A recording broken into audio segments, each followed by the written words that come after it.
দীর্ঘ ৬ বছর পর আবারও বৈঠক করতে যাচ্ছেন মার্কিন প্রেসিডেন্ট ডোনাল্ড ট্রাম্প এবং রাশিয়ার প্রেসিডেন্ট পুতিন। আলাস্কায় তাদের এই বৈঠক অনুষ্ঠিত হবে। তবে ট্রাম্প পুতিনের এই বৈঠক ব্যর্থ হলে ভারতের ওপর বিপদ নেমে আসতে পারে। ইতোমধ্যে মার্কিন অর্থমন্ত্রী স্কট বেসেন্ট এই হুমকি দিয়েছেন। তিনি বলেন, ট্রাম্প ও পুতিনের মধ্যকার এই আলোচনা ব্যর্থ হলে ভারতের ওপর আরও শুল্ক আরোপ করবে যুক্তরাষ্ট্র। এর আগে চলতি মাসের শুরুতে ট্রাম্প রাশিয়া থেকে তেল ও অস্ত্র কেনার জন্য ভারতের ওপর অতিরিক্ত 25% শুল্ক আরোপ করেন, যা বিদ্যমান 25% শুল্কের সঙ্গে যোগ হয়েছে। এতে করে ভারতের ওপর যুক্তরাষ্ট্রের শুল্কের পরিমাণ দাঁড়িয়েছে 50%।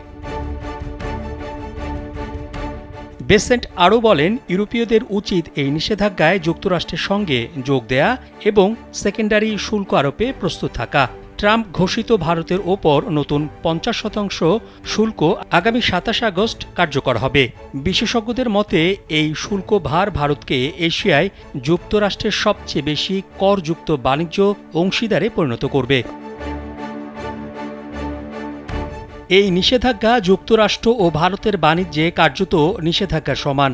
এর ফলে ভারতের টেক্সটাইল ও গয়নাসহ রপ্তানিমুখী শিল্প বড় ধাক্কা খাবে এবং তাদের প্রবৃদ্ধি 0.5% নেমে আসতে পারে। প্রশ্ন হল, ট্রাম্প পুতিনের বৈঠকের সঙ্গে ভারতের কি সম্পর্ক এবং এই আলোচনা ব্যর্থ হলে ভারত কেন বলির পাঠা হবে?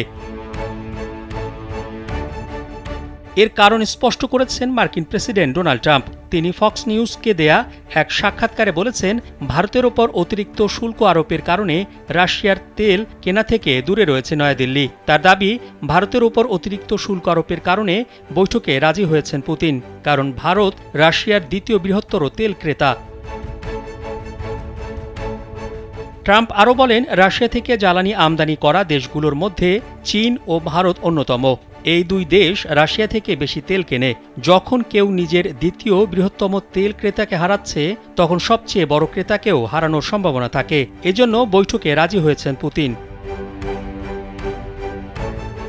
মোহাম্মদ শাহাবুদ্দিন মাহতাব, কালবেলা।